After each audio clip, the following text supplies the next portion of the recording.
1, 2, 3, 4, 5, 6, 7, 8, 9, 10. Royal Blue Podcast Soundcheck. 1, 2, 3, 4, 5, 6, 7, 8, 9, 10. Monday Show Live. 1, 2, 3, 4, 5, 6, 7, 8, 9, 10.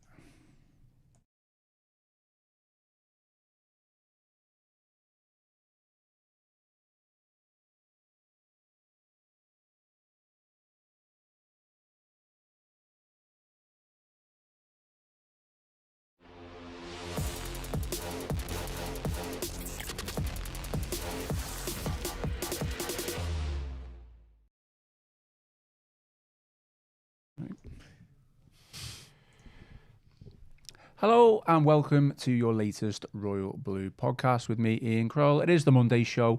We are live on YouTube, and joining me in the studio for today's episode, we've got Chris Beesley and Joe Thomas. A 2-0 win for the Blues against Fulham on Saturday. First off, Joe, how are things? Yeah, good. All cheers. good, Yeah, much better after Saturday. Certainly is. Chris, all good?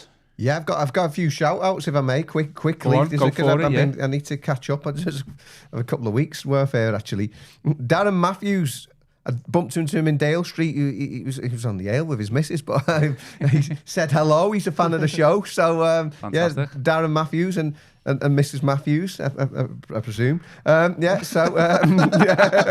So you've dobbed a minute there. Moving swiftly on. And then on the match day as well, we had the flag bearers saying hello, because obviously we had all the stuff with the Remembrance Sunday and the first time that Hill Dickinson Stadium paid its respects there.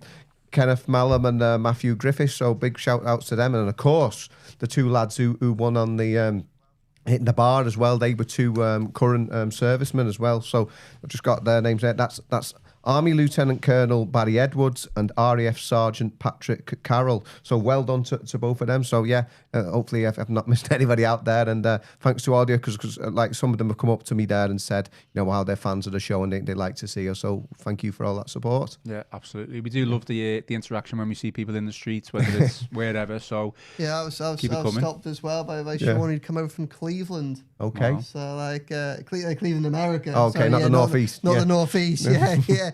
So he tries to make it across as many games as he can, and he was also a fan. So thanks very much for stopping me as well. So yeah. Interesting stuff. Our heads 3 points and our heads are like this all of a sudden. I know, It's incredible. People coming up to us, snapping us and saying hello. But no, yeah. Well, things always feel a little bit rosier after a win. So Anyone maybe stop you this week, Ian? No, to be fair, I have had. I wouldn't stop you. You have a scowl on your face sometimes, don't you? So the last work night out that we had the other week, when Dan Haygarth left, and the other son. I was walking the streets with Rich, and someone did stop me and said hello, but I didn't get the guy's name, so I can't give a shout out, unfortunately. A couple of shandies by that point. Yeah. So we'll move on swiftly. Today's agenda. We did a post-match podcast on Saturday, straight after the game. That was with me and Tony Scott. So you can go and listen to the post-match podcast with me and Tony. Today we will continue on with that theme, talking about the win over Fulham. We'll also discuss some of the selection dilemmas that David Moyes faces following the international break. As always, give us a thumbs up and drop us a like. And if you haven't already, please subscribe to the channel. Just a quick word for our sponsor, NordVPN. To get the best discount off your NordVPN plan, go to nordvpn.com/EFC. Our link will also give you 4 extra months on a 2-year plan, and there is no risk with Nord's 30-day money-back guarantee, and the link is in the podcast episode description box. Gents, we'll get right into it. Joe, start with you. Reading some of your pieces over the weekend, you described it as a valuable 3 points, which I don't think anyone can deny, but just how important was it, the win, the 3 points, just for the landscape of the league table, and really for David Moyes to keep the fans on side? It was important. It was significant. I don't think the game had a very exaggerated sense of importance, and I'm not really sure that was necessarily appropriate. You know, I've come on here most of the past month and said I think things are all right. You know, progress will take time, and there've been good signs in recent games, despite the results not being the best. But there was definitely, I think, a need for a performance, or certainly a result, and probably a performance as well, which gave a little bit of reassurance to everyone, just lifted the mood, lifted the pressure around. Because I think after Sunderland, it felt like, probably after Spurs as well, felt like there was a bit of frustration, a bit of restlessness in and around the club, probably at Finch Farm too. Just the sense that Everton weren't quite getting as much as everybody hoped they would be from the season. I think it's going to be a season like that. I think just in terms of where the Everton project is, they've only had one summer to try and overhaul things, and I think if you want to see sustained progress, it's going to have to take place over a number of years and a number of transfer windows, and we'll see the good parts of what they've been able to achieve at times this season. We'll see the bad parts as well. But Saturday was just really useful. A win before an international break was always going to be valuable. A win, bearing in mind they hadn't won in over a month, was always going to be needed. And I think that it probably wasn't quite the perfect afternoon, but it was a very good afternoon for Everton, a good afternoon for David Moyes, and one that I just think it just calms everybody. It's just that we just needed another tangible piece of evidence that things were okay, and we got that, and that is good news. I mean, Chris, you wrote in one of your pieces over the weekend that it is the third time this season that Everton have gone into the international break on the back of a victory. I mean, does it beg the question, do we need more international breaks? Wow, that's a radical thought. Probably not. Yeah, it's strange, and it's like a double-edged sword. I mean, on the one end, you want to play again, then, don't you? Because you want to really keep the momentum up. But then you're able to at least bask in that reflective glow for a fortnight, and certainly for Joe and I, it keeps the interest up for us, and hopefully the readers and everyone's obviously in a good mood. So yeah, it's two ways of looking about it. Yeah, it's good. It's good to be winning anytime. I think one stat that I pulled out in a piece I did this morning that came courtesy of AFC Stato, who's online there. See. I don't know, can you have rival statisticians in him and Gav vying, I don't know, for a similar sort of thing? They maybe do some different sorts of stats. But anyway, AFC Stato pointed out that, it was Everton's fourth Premier League win of the season, and they didn't achieve that until match week 21 last season. So that gives us a bit of sense of perspective, and as much as they haven't been picking up the points that we'd all like to have seen them do, and even before that, obviously the Aston Villa and West Ham home games, you maybe thought Everton could have got some more points there. The fact that they're on 4 wins now, they didn't do that until Moyes was in through the door. It was obviously under David Moyes against Tottenham Hotspur, was the 4th winner last season. So we all know that progress is not necessarily going to come quickly, and they're moving in the right direction. So yeah, as much as it was important, I think that's important to have the perspective from that yeah, we weren't even at that position until after the turn of the calendar year last season. I mean, everything always does look rosier after a win. No one can deny that, Joe. I mean, Moyes made 2 changes. James Garner went in at right back instead of Jake O'Brien, and obviously Tim Idabuman replaced James Garner in the middle. So what did you make of those positions? Because obviously there's been heavy debate prior to the Fulham game of whether Moyes should he stick with the same team.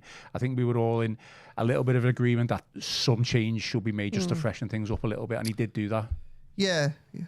Well, he made one personnel change, didn't he? And I actually thought probably the biggest decision that he made was keeping Tierney Barry in the starting lineup after the highs and lows that he experienced against Sunderland on the Monday when he did start that game very well, and obviously had that miss, and it all went downhill from there. So yeah, I think for me, I expect him to keep it relatively similar, because it felt like almost that was going to be that last, certainly that attacking midfield free, and some of the defensive things. I kind of thought they might all get one more chance just to see what they could do before the international break, and if it hasn't worked, then you can explore things. I think where I think Everton where I think things have been problematic for Everton over recent weeks hasn't really been in the starting lineup. It's so much. And I stress there are very obvious limitations within that starting lineup. I'm just saying there aren't all obvious solutions in that squad. We could be getting more from left back, could be getting more from right back, could be getting more from centre midfield, could be getting more from up front. Some of those places, they have options that I think Moyes probably should have explored more from the bench. I think that's where it was. I think actually, I was thinking about this going into the game. Since Liverpool, when they lost that game with the way they started that match in the first 20 minutes, we all saw the second half, and they gave Liverpool a really good go. And you just think if they'd have started the first half like that. I actually think Everton have been, and I think Everton have started games really well for most of the season. Should have got the lead against Aston Villa. They probably should have scored against Tottenham Hotspur, could have scored twice against Man City, got an early goal against Sunderland, should have got a second. got a relatively early goal against West Ham and were on top of that game. The real problem has been what happens when the momentum goes against them, and then just a complete struggle to wrestle any kind of control and initiative back. We saw it happen after half an hour against Sunderland, and there was no way back. So that was more what happens after in the second half and after the hours could be my question mark. I was a bit surprised by the start. I was surprised to see Timo Robenham come in. And the question really is with James Garner over Jake O'Brien at right back. I think that we've all been saying for ages that it's an obvious area of improvement in terms of what you can get from right back. The problem has been, and we saw this at the very start of the season, what you then lose in the middle of the pitch if you take James Garner out of it. I think we saw Timo Robenham start against Leeds and start against Brighton and struggle a little bit. He doesn't quite have that same, obviously he's still a young player. He doesn't quite have that level of positional discipline, I think, and sometimes he's really good in moments like, say, for instance, I thought he did really well when he came on at Sunderland, when the game gets a bit stretched and a bit end-to-end, and he can make those great kind of sliding tackles with his long legs, or he can carry the ball forward and turn a defence into attack. That's when you get the benefit from it. So I was surprised to see him in the starting lineup on Saturday, but I thought he did pretty well. And I thought fair play to Moyes for changing it up. We obviously saw the benefit from Garner at right back. Still got done a few times, but Kevin is a good player. And again, it's not that Garner isn't an obvious improvement on O'Brien at right back. It's just that there's still limitations, even if you only got Garner there, which is why. So I mean, it was an interesting move. Obviously, it was vindicated. But Tierney Barry sticking with him was the big one for me, because it would have been very easy to have chopped and changed again. To show faith in him. And I thought that, in fairness, and built my match report around, it's just probably, I think my match report was basically, this was an important 3 points, but the biggest victory was the progress they'd made in the search for a striker, because Beto and Barry have just struggled, haven't they? Not just with the goals, but they struggled to lead the front line over the course of the season so far. And I thought Tierney Barry did really well. And obviously that shows a degree of maturity and courage to have done that after the setback in midweek. And I thought he was a handful. Didn't get the goal he deserved, but I thought he deserved the ovation that he got. And hopefully that is, maybe he hasn't got a goal to kickstart his Everton career, but hopefully that's the performance that sets him on his way. Well, we'll come on to Tierney Barry even further, do a bit of a deep dive on him and the striker situation, I guess, overall. But Chris, I mean, sticking with the right back situation and James Garner going in for Jake O'Brien. I mean, a lot of us, including long-time fan of the show Emma, who aptly reminded me on Saturday's show that we were all calling for it. He goes in. What did you make of that, and what benefits did you think that Garner gave on that right-hand side? Obviously, got from an attacker point of view, surely. Yeah. So just on the other point of that move as well, as we just had a comment up there, people saying about the pace and energy that Robenham brings in, and Brian Burns at the start said that he felt Timo Robenham hasn't been getting the praise that he feels he deserves. He says he gave the ball away a couple of times. He said, but who doesn't? But he so getting a lot of love for Robenham as well. But in terms of James Garner, it is an interesting one, because we say he's not a right back, and I was doing Michael Ball's column earlier with Michael, and he said it was quite obvious for all the plus points with James Garner coming in, he's not a right back. But then neither is Jake O'Brien. That's the problem, isn't it? You've got either a central midfielder in there or a centre half. So he's got the composure on the ball, but I just wonder whether it'd be one that David Moyes sorts of picks and chooses with. I did a piece at the analysis on Sunday when we're talking about, is he becoming almost like a new Phil Neville for Moyes, in that he can move him around and play off his versatility. He's a lot better technical player, I think, than Neville. He's better on the ball, so that's good. But yeah, I do wonder in the middle, though. It's not so much, I don't think James Garner can play right back. It's kind of what, alluding to what Joe has already said, is what do you lose when he's not there? So maybe it'll be the one where when you're at home to Fulham, he can do it. But obviously Manchester United away next is quite a different sort of challenge. So I do wonder whether he'll be back in the middle for that one. So it'll be interesting to see how Moyes plays it going forward. But I certainly think it can work at certain times, but it's how much you're losing in the middle. Because to be fair, he did a job at left back when he played there as well. He didn't let anybody down on that side, but it's just what you lose from him in that engine room when he is at full back. Yeah, I mean, just on Boom as well, I thought he did okay on Saturday, Joe, but I do think it seems to be a running theme with him that he does fade during games, and obviously I think Chris alluded to there that one of the comments said that he did give the ball away once or twice, and then obviously Moyes did take him off. It was Roll, wasn't it, who came on for him? So you can understand why that was the case. I mean, Roll came on, I thought he did okay, but I think he gave the ball away at one point, didn't he, as well? So it's whether, it might be too early to assess at this moment in time, but it's whether Tim Iroboom has done enough in Moyes' eyes to keep that position in the midfield. That could be a key factor in whether James Garner plays on the right-hand side of the defence or Jake O'Brien comes back in. I think, just for me, just from an overall balance view, from an attacking point of view, James Garner probably should stay in there for me. I get the calls for, well, if you play Jake O'Brien there, he's going to give you that defensive solidity. But there has been times and occasions, and this is not an overall criticism of Jake O'Brien, but he has been caught out a little bit. Certainly the West Ham game, I think he had a tough second half, didn't he? And he's been targeted a number of times where, James Garner, definitely the Fulham got in a couple of times, but my point of view, or from my opinion, the best form of defence is attack, and that's what he gave Everton on Saturday. Yeah, they certainly did far more balance. I think the real solution is, and we said this all summer, is go out and actually buy a right back. Yeah, I think go and buy a right back, then you can consider Jake O'Brien for his best position in centre midfield, and James Garner for his best position in centre midfield as well. You know, you don't have to lose out. It doesn't have to all be square pegs and round holes, and there was always going to be some of that was left over from the summer. But you know, I think that going and solving that problem once and for all, or trying to, as they tried to with Kenny Tete. Obviously, he played against him the other day and could so easily been playing that game in a royal blue shirt until he made a bit of a U-turn in the summer.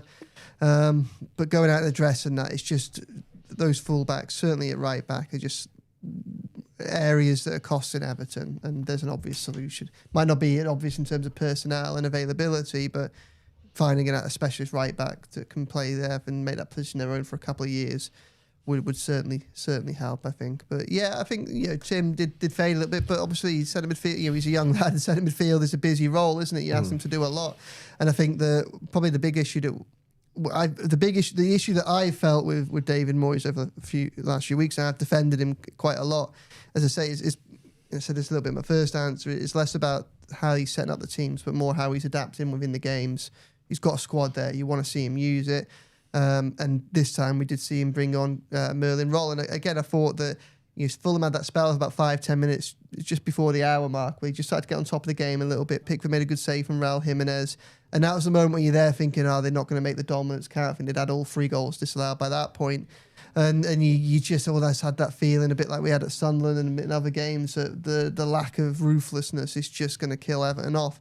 But he brought Roll on, and although Roll didn't quite have a massive impact on the game, and Moyes did make the point that it took him a while. He didn't think Roll ever really caught up the speed of the game, and Roll, just out of interest, maybe this explained a little bit around why we didn't see him at the Stadium of Light on Monday, which felt peculiar in that game. Was he missed a few days of training last week? Not entirely sure why, but it sounds like there might have been another issue there, just even if it was only a temporary one.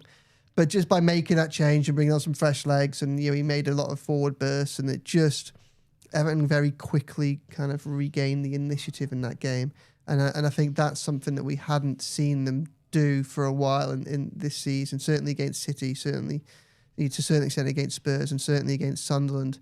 Once things started to go against them, could they find a way to re-establish authority in the game? They did do that. They did it through a proactive change. They did it through using the squad, bringing on the player that they signed in the summer. Not saying everything was perfect, but that's what we want. I think that's been my main criticism of Moyes over recent weeks, and he worked to address that. Yeah. Just sticking with the midfield, Chris, the one thing I would say is if James Garner was to come back in the midfield, my only concern would be who was to play alongside them as maybe the 2, and obviously Keane and Dewsbury all still in the centre, but as the number 10 further up the pitch. I just think even with James Garner in the team over the past couple of weeks, Everton's coming up against tougher opposition than what we did against Fulham. The midfield has been overrun. I mean, if you don't have to really look at the Palace game in the first half, we just couldn't get close to them, and Palace have got physical, fast, pacey type of players who can do that. So I don't know whether you disagree or whatever, but this James Garner, Idrissa Gana Gay partnership.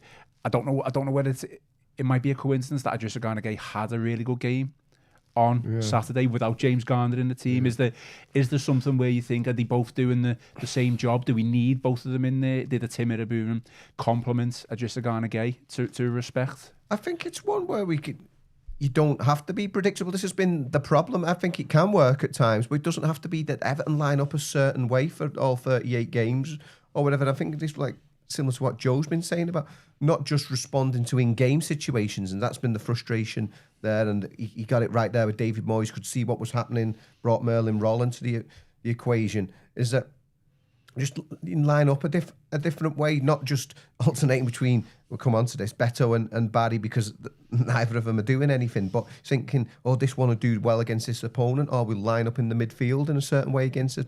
It doesn't have to be right or wrong, black and white, as it were. You look at what the opposition are going to do, think what you can do to hurt that opponent on any given way, and that's what the modern game's about, having that flexibility from a tactical point of view. So, yeah, I don't think it's, that's a good partnership, that's a bad partnership. It can evolve and can change as the season progresses, and it's going to obviously have to do when, presumably, in the AFCON, when Idrissa Gueye and Iliman Ndiaye are set to both be out for several weeks. And we touched on this, Joe, last week with Tony. Obviously, if Roll starts working his way into the team, getting minutes, obviously I've called for Alcaraz to be playing as the number 10, but could there be a situation where Roll plays as the number 10, like a Fellaini, Decore type of role behind the striker, just that little bit more physical, where you can maybe at times go direct and he'll win the headers? Could that be something that we could see, do you think? Yeah, quite possibly. I think it's something that we see, obviously, Moyes has liked to do, hasn't he, with Thomas Souček and Marouane Fellaini. So, yeah, I don't think that's out of the question. Wouldn't mind seeing him play with just a flatter free, to be honest, whether that's bringing... We got a comment there, didn't we? Yeah, Keane and Dewsbury Hall, but a little bit deeper back, whether it's... I think Alcaraz can play a little bit deeper as well. I thought we saw him do that, pull some strings against Crystal Palace and in a couple of other games last season. I do think that Moyes is obviously attuned to the fact that he's going to lose Idrissa Gueye and Iliman Ndiaye to the Africa Cup of Nations. And I think in Moyes' head right now, he sees a natural successor to those positions as Merlin Roll and Tyler Diblin. That's what he's working to at the minute. Now, we haven't seen much of either of those on the pitch in a minute, and I think with Diblin it's probably a little bit of a concern, but whether there's an element of him holding players back until then, maybe. I mean, I would say that it's kind of the game states and the way in which some of those games unfolded, to me, would have made sense. I think it would have made sense to bring both on against Sunderland. He brought neither on, but yeah, maybe he's just priming them for a time when they're gonna be exposed to far greater pressure. I just, again, a point made a lot.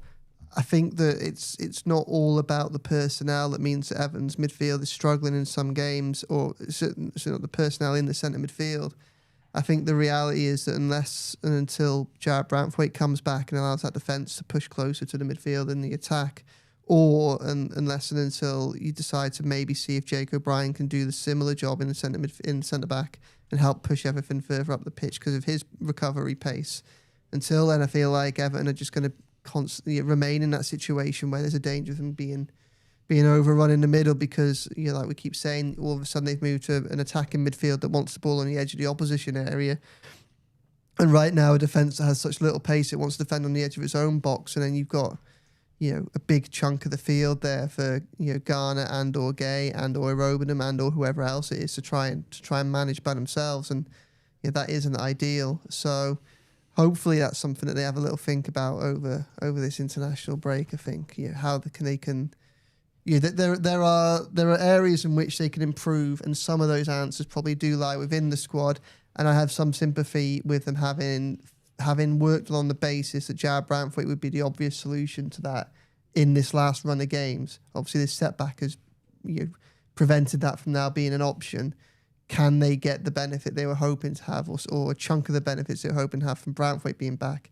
Can they get that from somewhere or someone else? And maybe there's a conversation to be had about whether that could be Jake O'Brien in the middle. Just a interesting comment here, Chris. Mark Foster says, I wonder if when Brantwaite returns, he could go at the number 6. Radical, I know, but Stones transition to the 6 at City. Yeah, I saw that one earlier. It would be radical, wouldn't it? I mean, I'm not saying he couldn't play there because he's that's one of his big plus points, isn't it? How comfortably he is on the ball and how he can pick a through pass. But it's probably not.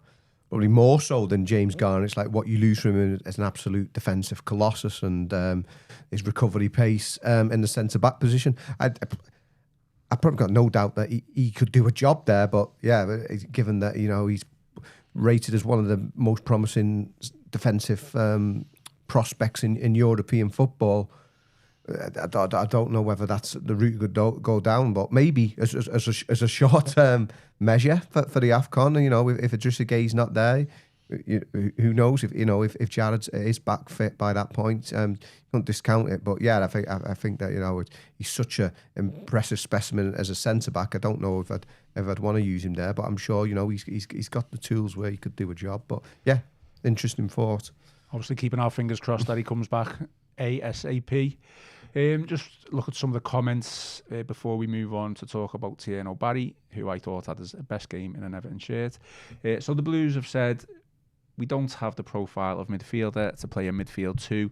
Pull Keane and Dewsbury Hall back and play a 3, which you kind of touched on. They don't have a kind of an outright 6, and yeah, that is problematic a bit. Nathan Clear agrees, says, I thought Keane and Dewsbury Hall was a bit deeper on Saturday. He was on the ball a lot more and wasn't pressing on his own as much. I mean, he definitely, it was an improved performance from Keane and Dewsbury Hall, wasn't it? He's had a good start to the season. I can understand why his positions attracted a bit of attention in recent weeks, mainly because he's in one of the positions where Everton have some genuine alternatives, and Carlos Alcaraz being one of them. But there was a comment on there a moment ago that basically said you take a lot of pressure off all the players if your strikers can finish. And I think it's a very simplistic way of looking at it, but it's true. And I think it's easy for us to, and I think this perhaps did get a little bit lost in some of the conversation and debate around the last few weeks that, you know, again, like I've already said on this show, Everton have had really good created really good chances. And for all the things that, you know, one of the criticisms got labelled at this side over the last few weeks to be their predictability. You know, they go to Ndiaye, they go to Grealish. Both of them get doubled up because they haven't got a full-back overlapping them. Both of them were still creating very good chances for their forwards. And, you know, obviously some of this has got to be on the forwards for missing. They've got to take accountability. Some of it's got to be on the club for maybe trying to work out whether have they placed faith in 2 strikers that perhaps aren't capable of delivering at this level, or at this level consistently now at this stage in their careers, or with these players around them. But, you know, whilst I think Dewsbury probably did need to, I think he's almost been too protected, and I would have liked to see Alcaraz more, certainly in the latter half of games. I think it's been easy to forget with all of those that attacking midfield has been a big part, that free, in creating gilt-edged opportunities that would have changed the outlook of the games at 0-0 against Villa, against City, against Spurs, and at 1-0 against Sunderland, as well as obviously helping to create the opening goal against Sunderland. So, you know, I'm not saying if it's not broke, don't fix it, because obviously it's still, you know, sometimes you have to kind of look at, are they servicing the strikers that they've got in the right manner, and maybe they're not, and maybe that's why we've had conversations about Alcaraz and Beto, because they seem to have formed the closest thing to a natural dynamic that anyone's formed in that squad when it comes to supplying a striker. But, you know, for all the criticism of them, they've done all the hard work, and it's not even a case of saying Beto and Barry, can you finish all 5 of the chances that I can think of at the top of my head? They finished 2 of them. Everton probably have 4 points more. I think they probably go on to beat Villa, and they maybe get a point against Spurs, maybe even go on to beat Spurs, maybe even get a point against City. Certainly get 3 points against Sunderland, I think, if they go 2-0 up. And that the way in which that place was at heart, like the mood, obviously this is the first time I've spoken about Sunderland, the mood shift after that miss was just absolutely dramatic. Like, because inside the stadium, you know, I mean, I spoke to a journalist who's been following Sunderland all season. He said that first half an hour, obviously we saw him get a good point against Arsenal at the weekend.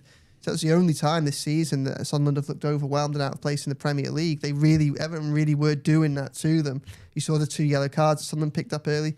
They were all over the place, and their fans were on their back. And if they'd got that second goal, then I think Everton would have not necessarily cruised, but I think they probably would have won that game. And, as I say, if 2 or 3 of those 5 chances go in, then all of a sudden Everton are probably in the top 4 or 5 this season. And whilst we would then have to warn against getting too ahead of ourselves, it's we're in that type of league where it's going to be a season where I think the league's going to be defined by fine margins, and we have to almost take or at least it's our job to try and take a little step back and have a bit of perspective because.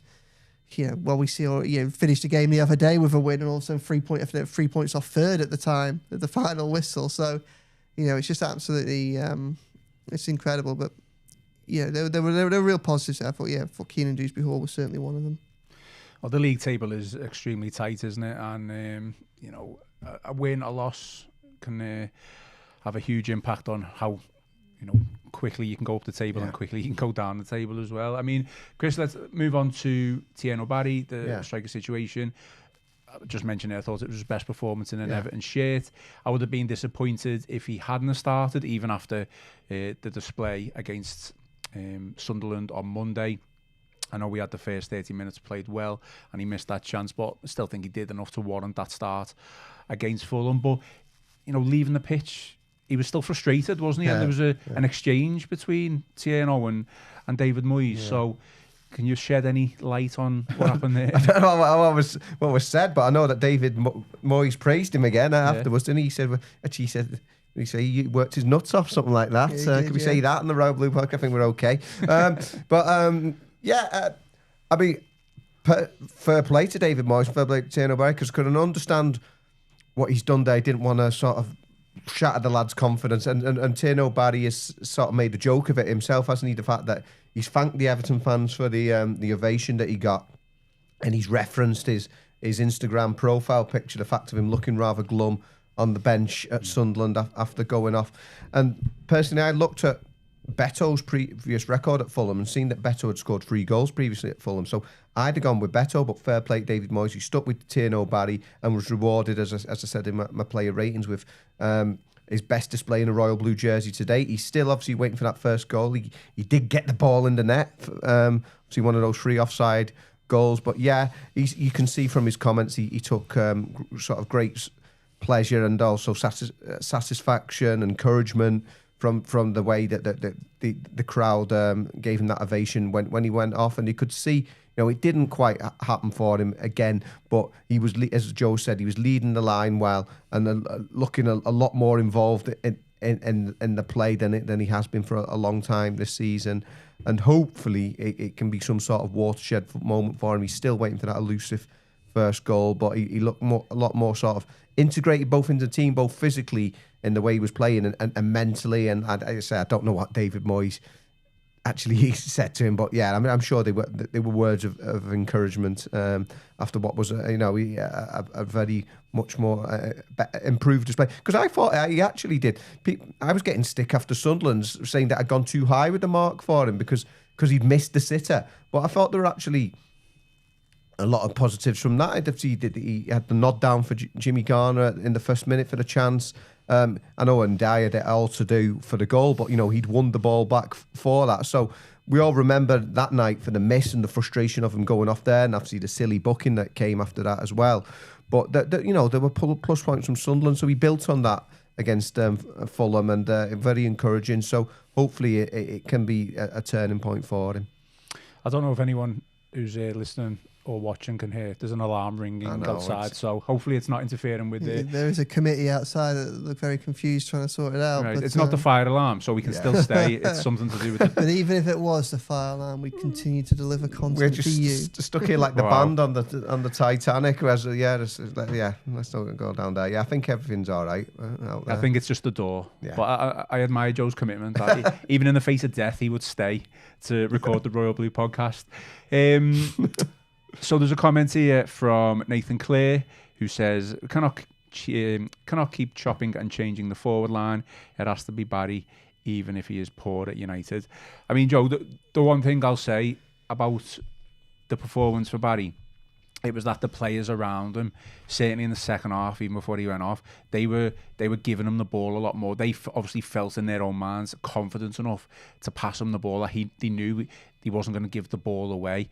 For all my defence of Beto, and even Chris there suggesting that he may have started Beto against Fulham, I think it's clear that Barry is probably a little bit more technical or technically gifted than Beto, isn't he? Yeah, it seems that way. And there were some really promising bits of link up, that chested pass to Keane and Dewsbury Hall in particular. And yeah, that's something that we just don't tend to see from Beto. And obviously it set Dewsbury Hall through, and that was the first booking that Lukic got, and it was from that free kick that Garner tested Bernd Leno as well. And there's also those little bits of skill, like in the second half when he did Wackham Anderson on the halfway line, then got by the corner flag and did him again. And unfortunately for Barry, he kind of humiliated himself by falling over as well, didn't he? But they're just those little bits of link-up play which kind of give you hope that there's a relationship there that can be developed with the players around him. And I certainly think that he would deserve to start at Old Trafford, and then we'll see where it goes. Obviously, people can't get blank checks.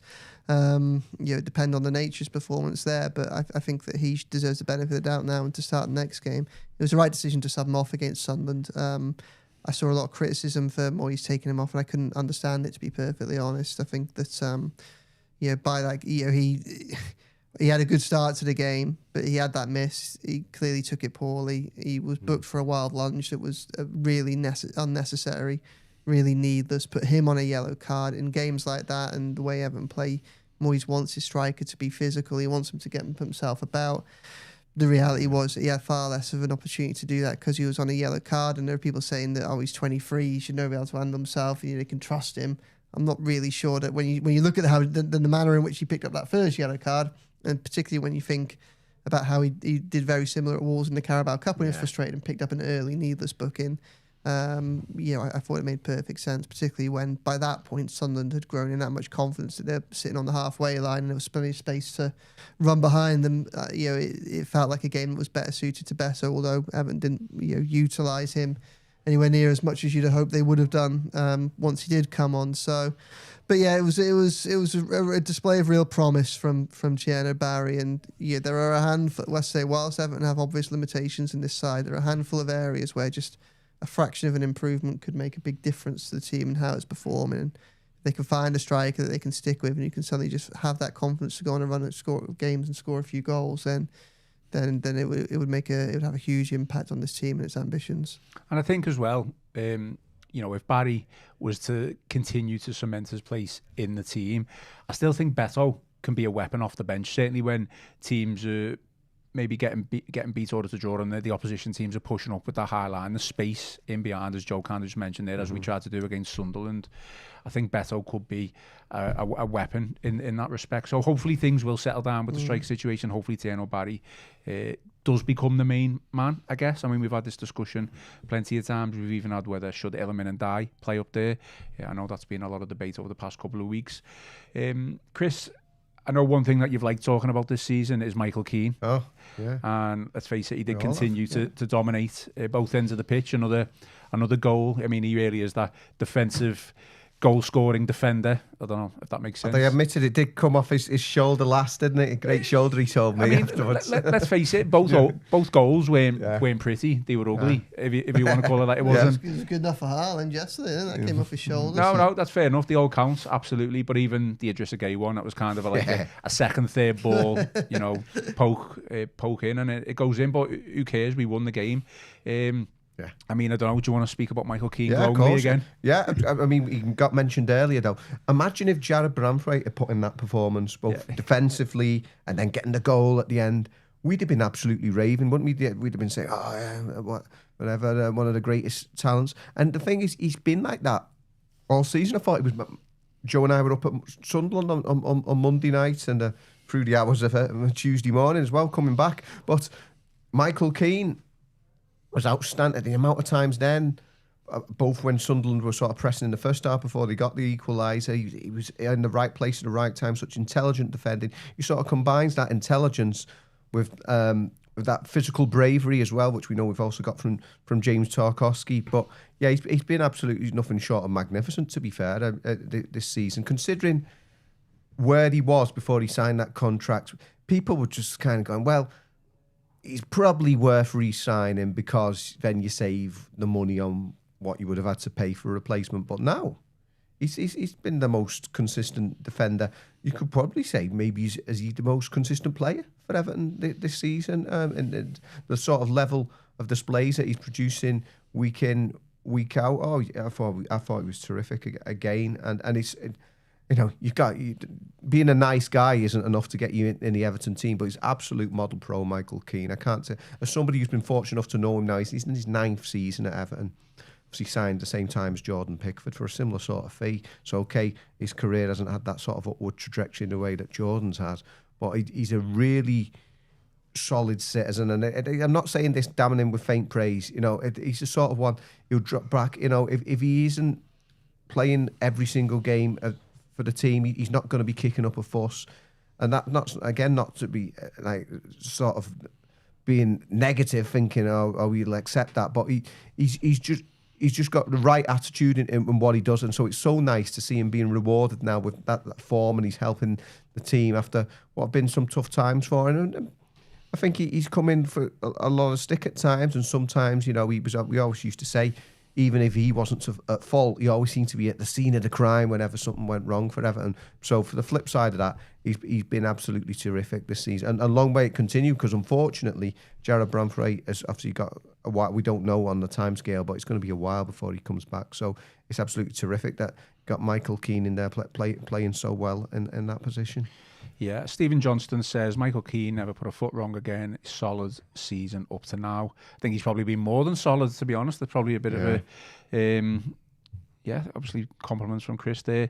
Brian says Keane doesn't deserve to be dropped. I mean, I don't think there's really much chance of Keane being dropped now with the fact that Jarrad Branthwaite is out injured. One thing I will say, Joe, with the possibility now of Moyes using James Garner as the right back more often, does it give the likes of Keane, not that he necessarily needs it, but Keane, Tarkowski, a reminder that Jake O'Brien is in there to fill in if needed, just that competition for place? Yeah, perhaps. And I don't think it's inevitable that Jake O'Brien, I don't think it should be inevitable that Jake O'Brien doesn't get a chance at centre-back, whether that's in place of Tarkowski or Michael Keane. And I think when we talk about Michael Keane potentially coming out the side for Branthwaite or for O'Brien, got to remember it's the different jobs that those players could do and allow the team to progress up the pitch with. I think that's important. But Michael Keane's been very, very good, and obviously so effective in the opposition box, and he's really unlucky not to get the goal against Aston Villa, with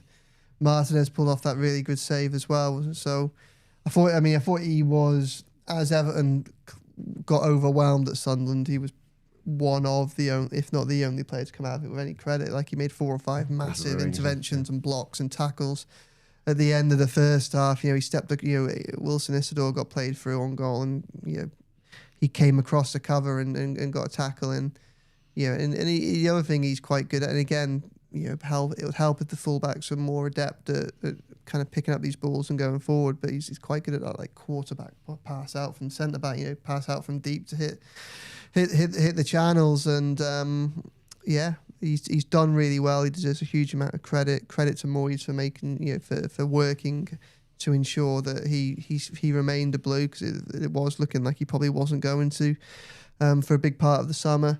And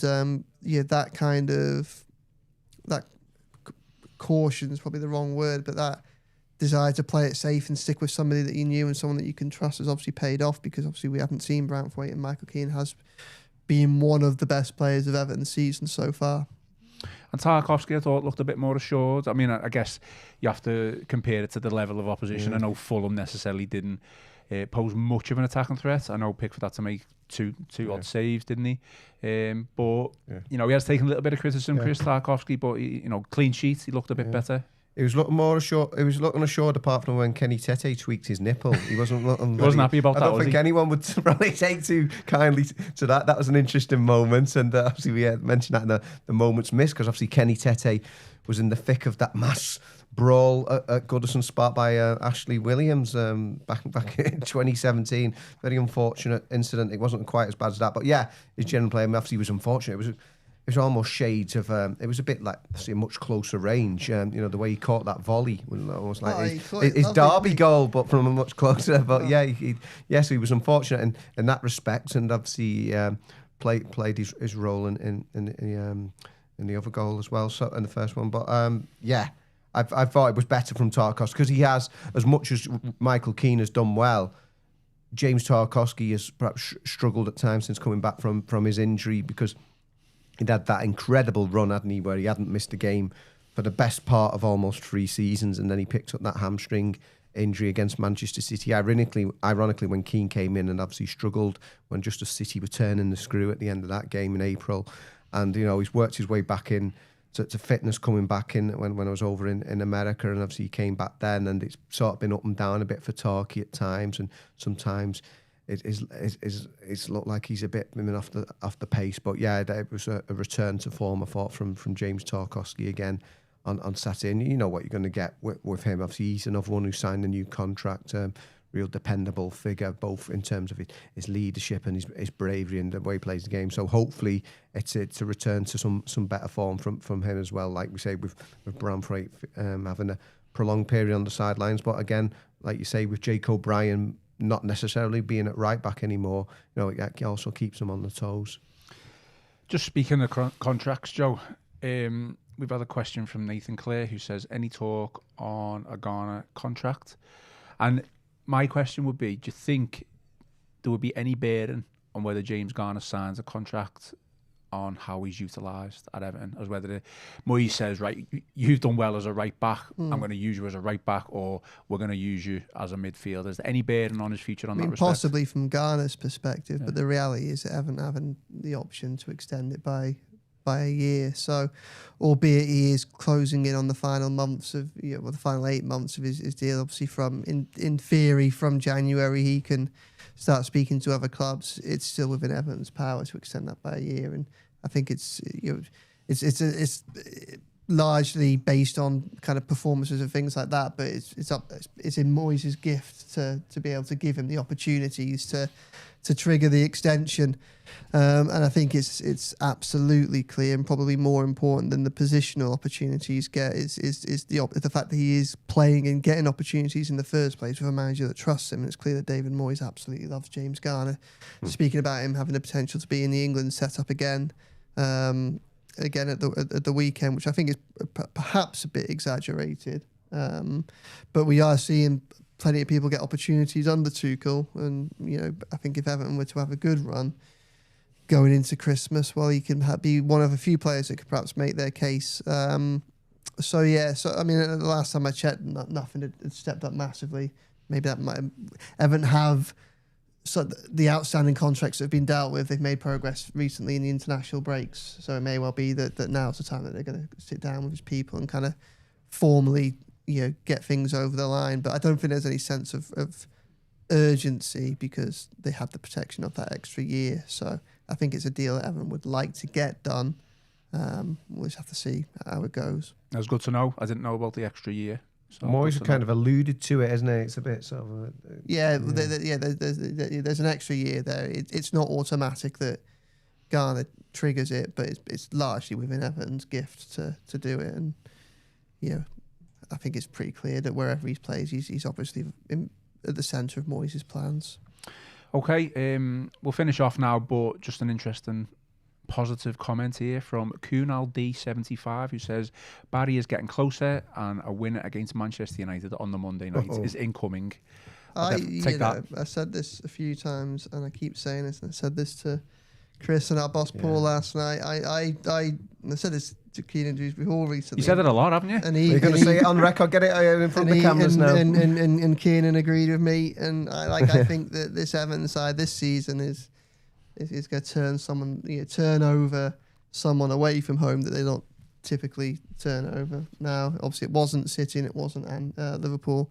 I think it'd be very tough against Arsenal, but a Spurs or a Chelsea or a Man United, I think it's happening. I'm not sure where Everton are going to finish the season. I'm not making grand proclamations about getting into the top 4 or even qualifying for Europe. I think they've got a group of players there that, when they strike the right note, have the quality to put someone to catch someone cold. I think particularly after an international break or maybe a European game, I do think Everton will go away somewhere and just turn someone over this season, and I can't wait. Any final thoughts, Chris, before we shoot off? Yeah, I mean, it's about time, to be fair, what Joe says. But if I may, fortnight tomorrow, 25th of November, I'd love to see as many of our lovely viewers and listeners as possible join me, Michael Ball, and Sam Carroll, of course. Sam Carroll, I mean, that's worth buying a ticket for that as well. From the past. Yeah, at Waterstones. Waterstones Liverpool 1. As obviously long-time viewers and listeners will know, I've got the book Spirit of the Blues, which documents Everton's 133 years at Goodison Park for those who were there to witness the action. And our publishers, pitch publishers have organised this event. You have to get your ticket in advance. I know a lot of people have been asking about it. If you can, just go onto my social media channels and you get the link on there. But yeah, 6:30 on Tuesday the 25th of November at Waterstones. If you can get yourself down into town, I'll be talking about the book. Michael Ball's going to be there. He's going to be talking, and Master of Ceremonies Sam Carroll will be bringing it all together. So hopefully it'll be an evening for all Evertonians to enjoy, and I'd love to see as many of you down there who can hopefully make it. Just my final thought before we do go, and I don't know whether this is a good thing or a bad thing, but we've barely mentioned or haven't mentioned Illiman and Dye or Jack Grealish today. That's got to be the first time in God knows how long. And I think both of those had an okay game on Saturday, but I think it's good that we're not talking about what we're hopefully it shows you can win without those two necessarily being incredible. So so I'd say that positive then, I guess. Yeah, another positive, massive one. Massive, yeah. And also Sasa Lukic could very easily got sent off at the end of the first half, and hopefully we're storing up the better luck on those decisions. Because I do think when they need it. Think that whilst I think some of the frustrations of recent weeks have been justified, again, I think Everton. I think a lot of the fine calls are going against Everton at the moment. So there we go. Keep that one up our sleeve.